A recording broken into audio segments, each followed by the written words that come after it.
The human fleet had been battling the Zareth for weeks. Daniel Mercer, a skilled human pilot, had always believed that courage could match strength and ingenuity could match technology. His small ship, the Starlight Arrow, was faster and more agile than the massive Zareth vessels, but it was no match in raw power. Still, he had never been afraid to take risks because he knew that the lives of his team and the people in the star systems they defended depended on him. The latest mission was critical. A vital supply route to Earth's colonies had been cut off by the Zareth fleet, and Daniel's squad had been sent to break the blockade. They darted between glowing asteroids, maneuvered past energy beams, and avoided laser fire that could have torn their ships apart in an instant. Daniel's hands moved quickly across the control panels, guiding the ship with precision. His team trusted him, and he trusted them. Then, without warning, a massive energy blast struck his ship. Alarms screamed, lights flickered, and the Starlight Arrow lurched violently. Daniel struggled to keep control, but the damage was too severe. He activated the emergency eject, and in a flash of bright light, he was pulled aboard a Zareth warship. The interior of the alien vessel was unlike anything Daniel had ever seen. The walls were smooth and glowed softly with organic patterns that seemed alive. Strange symbols pulsed with a light that shifted in color, and the floor beneath him felt almost alive, moving slightly under his feet. He was not afraid, only cautious. He knew that the Zareth were a powerful race, intelligent and disciplined. Any wrong move could mean his end. Daniel was quickly brought before their queen. Yalara stood taller than any human he had ever seen. Her skin had a faint metallic sheen, and her eyes glowed with an intelligence that seemed almost infinite. Her voice, calm but commanding, filled the chamber as she asked why he had dared to challenge her fleet. Daniel answered truthfully. "We fight to protect our homes and families," he said. "We do not wish to start a war, but we will defend ourselves." Yalara studied him carefully. Her gaze was piercing, as if she could see through his body and into his mind. Daniel felt a strange mix of fear and respect. He was a prisoner, yet he sensed something different in the Queen presence that commanded more than just fear. It commanded attention. Then Yalara's gaze fell upon the small necklace Daniel wore around his neck. It was a simple pendant, a crystal encased in a thin metal frame. Daniel had worn it since childhood. It was an heirloom, passed down through generations. His grandfather had told him it was a symbol of courage and wisdom, a reminder that even in the darkest times, a person could stand strong. For a moment, Yalara's expression changed. She stepped closer, her eyes fixed on the necklace. Daniel noticed a flicker of recognition in her gaze. He did not understand why, but he could feel a shift in the room's energy. The queen, who had been cold and commanding, now seemed curious. Her officers were confused. They had never seen Yalara pause during a capture or interrogation. The warships outside continued their formation, but the air in the chamber was tense with expectation. Daniel remained calm, though his heart raced. He had survived the battle. But now he faced a more delicate challenge, convincing the queen of something far greater than courage in battle. "Where did you get that?" Yalara asked, her voice softer now, almost gentle. "My grandfather gave it to me," Daniel replied. "It belonged to my great-grandfather. It is a symbol of an old alliance long ago. Humans and certain alien races promised to protect each other in times of war. It is a memory of peace, not war." The queen's glowing eyes lingered on him.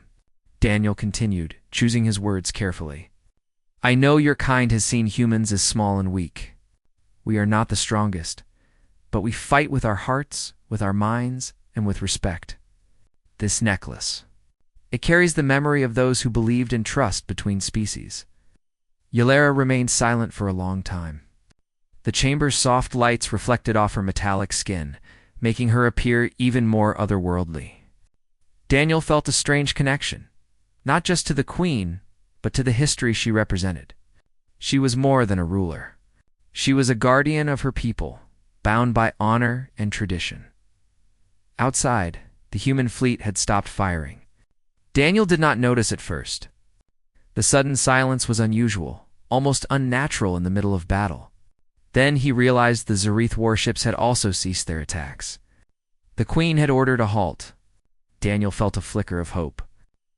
Perhaps this was not the end of his mission. It could be the beginning of something greater. Yalara walked around him, studying him from different angles.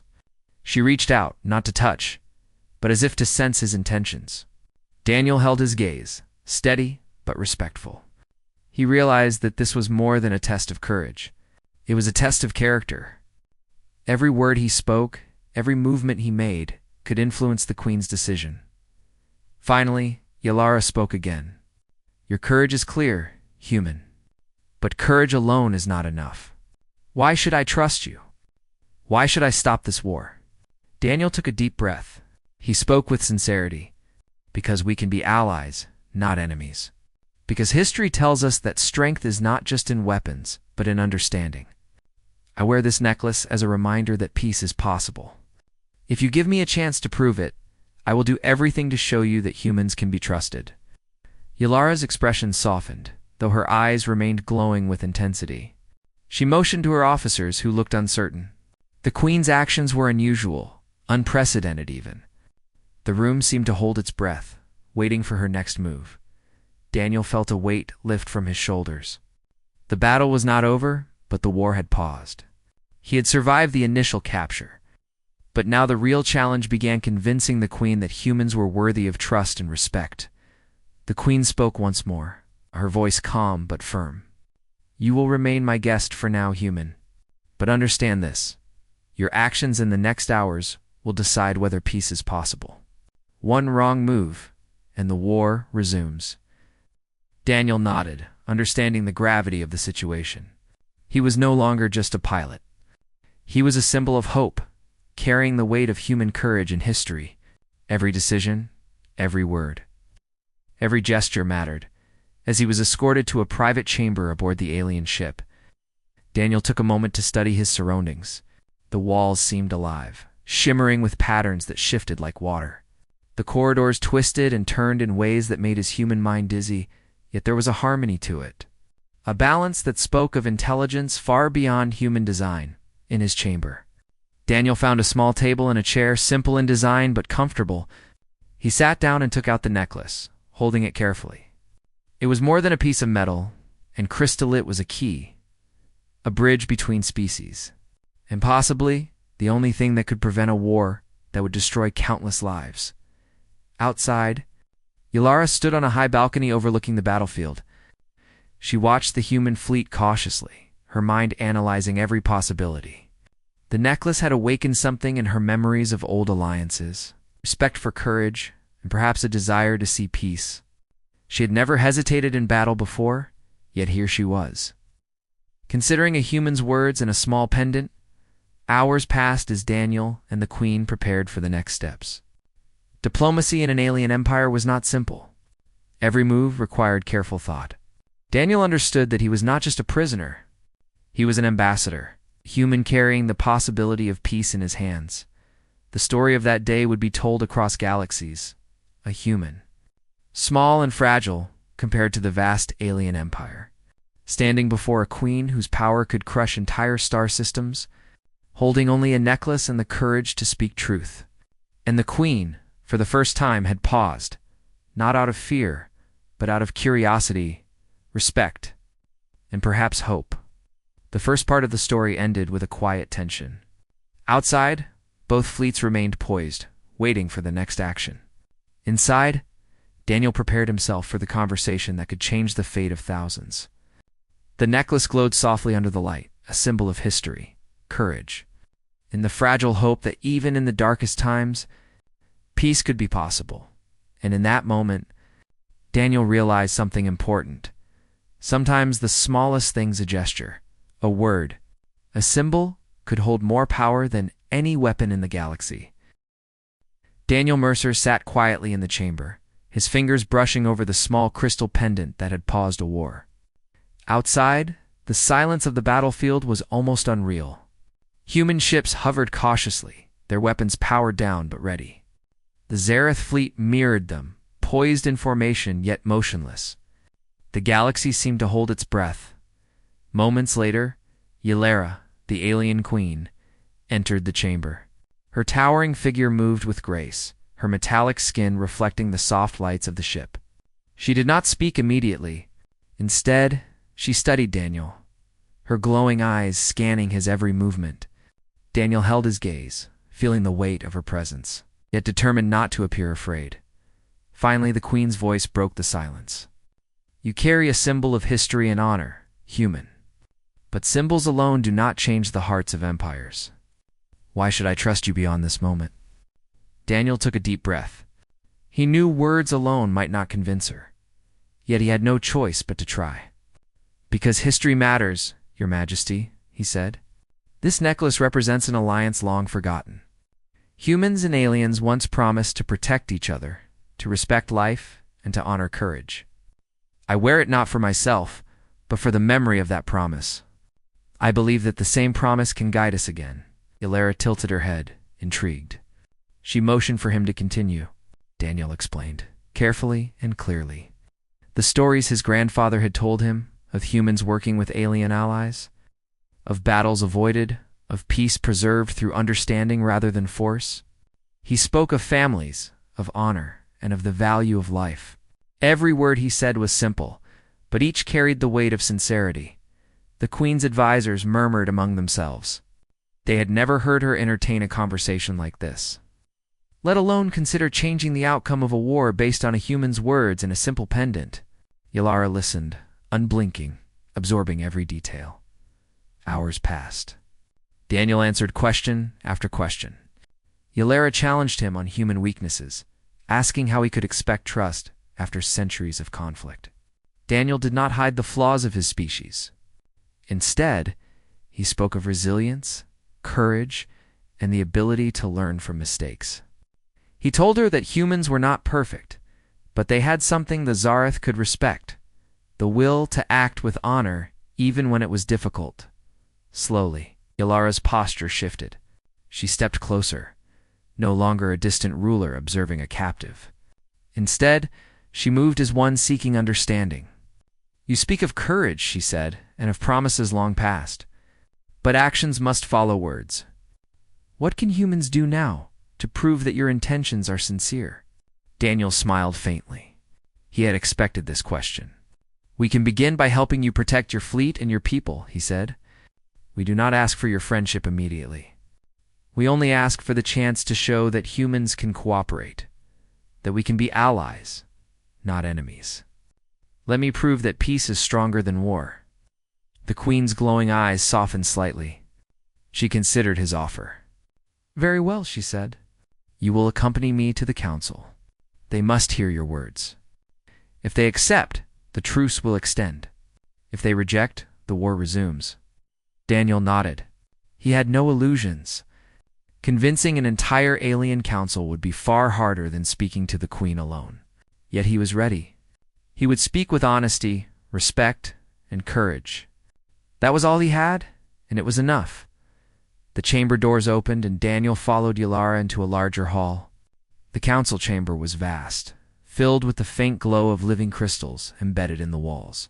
Hundreds of advisors, each more unusual than the last, observed him silently. Their expressions were hard to read, but their attention was absolute. Ylara spoke first. "This human carries the memory of a promise long forgotten.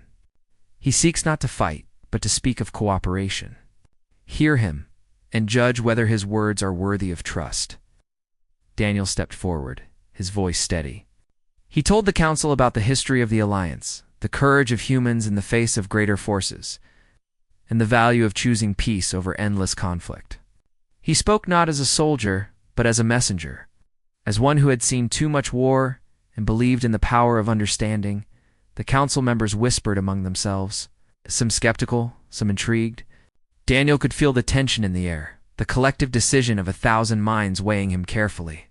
He continued, describing how humans could help the Zareth fleet navigate dangerous regions, how technology could be shared safely, and how alliances could be rebuilt to prevent future wars. As he spoke, Yalara's eyes never left him. She seemed to see beyond the words, beyond the necklace, to the heart of the human who had survived a battle and carried the hope of peace in his hands.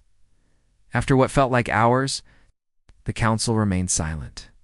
Then, one of the elder advisors stepped forward. "Your Majesty, this human speaks with courage and wisdom.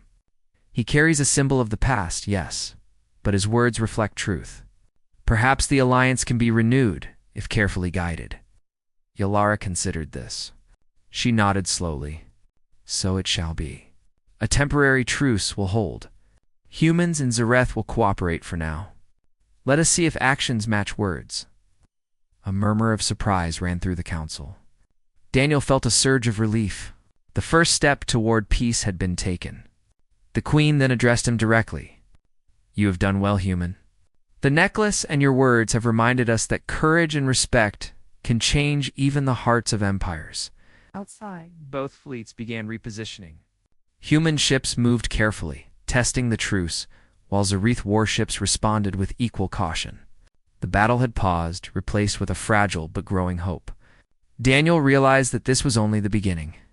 Peace required constant effort, careful decisions, and the trust of both sides. In the following days, Daniel worked closely with the queen and her advisors. He helped coordinate patrols, advised on strategies to prevent misunderstandings, and shared human knowledge in ways that the Zareth could accept. Slowly, the two sides began learning from each other. Humans marveled at the alien technology, and the Zareth observed human ingenuity and resilience. Yalara visited Daniel frequently. She asked questions about human society, about families, about courage, and about history. Daniel answered honestly, never exaggerating, never hiding the flaws of his species. The queen seemed to grow more respectful with each conversation, not just for Daniel, but for humans as a whole. The story of the necklace spread quickly. Among the Zareth, it became a symbol of hope and diplomacy. Among humans, it was celebrated as a reminder that even in the darkest moments, understanding could prevent catastrophe. Weeks passed, and small successes built confidence. Human engineers worked alongside Zareth technicians to repair damaged ships. Messages were exchanged carefully, fostering trust. Daniel realized that the hardest battles were not fought with weapons, but with patience, communication, and respect. Then came a pivotal moment. A distress signal from a nearby star system reached both fleets. A natural disaster threatened an entire colony, human and alien alike. Yalara and Daniel agreed to respond together. It was the first test of their fragile alliance in action. The operation was difficult. Storms of plasma and debris made navigation nearly impossible. Yet humans and Zareth worked together, coordinating efforts to evacuate civilians and protect ships from damage. Daniel piloted a transport ship through dangerous zones, guiding Zareth and human crews alike. When the rescue mission succeeded, both sides celebrated not just the saving of lives, but the proof that cooperation could work. Daniel felt a quiet pride, knowing that the necklace he wore had started something far greater than a single battle. Yalara met him again, this time with a rare smile. "You have shown us that courage and honesty can bridge the greatest divides. The truce has held because of your actions, human. Perhaps there is more to your species than we believed." Daniel nodded, humbled. "It is not just me, Your Majesty. It is all humans who believe in hope, courage, and respect. And it is your willingness to listen that made this possible." The queen studied him, her glowing eyes reflecting the stars outside. "Perhaps this is the beginning of a new era," she said softly. "One where humans and Zareth can protect each other, learn from each other, and live without fear." Daniel smiled. He had survived the battle, been taken prisoner, and faced the queen of an alien empire. But now, he had helped to change the course of history, not through weapons, but through courage, truth, and a simple necklace passed down through generations in the quiet moments that followed. Daniel stood beside Yalara on the observation deck of her ship. The stars stretched endlessly before them, a reminder of how vast the universe was, and how small yet powerful individual actions could be. The necklace glowed softly against his chest, a symbol of history, hope, and the fragile yet growing trust between species. Daniel realized that even in a galaxy filled with warships and unknown dangers, the smallest gestures honesty, courage, And respect could ignite change that even the strongest weapons could not achieve. And as the human and Zareth fleets worked side by side, for the first time in centuries there was hope. A hope that one day the galaxy might be at peace. Not because of the power of arms, but because of the courage of one human and the wisdom of one queen who had chosen to see beyond war and embrace possibility. The galaxy was wide, full of unknown challenges, yet Daniel felt ready.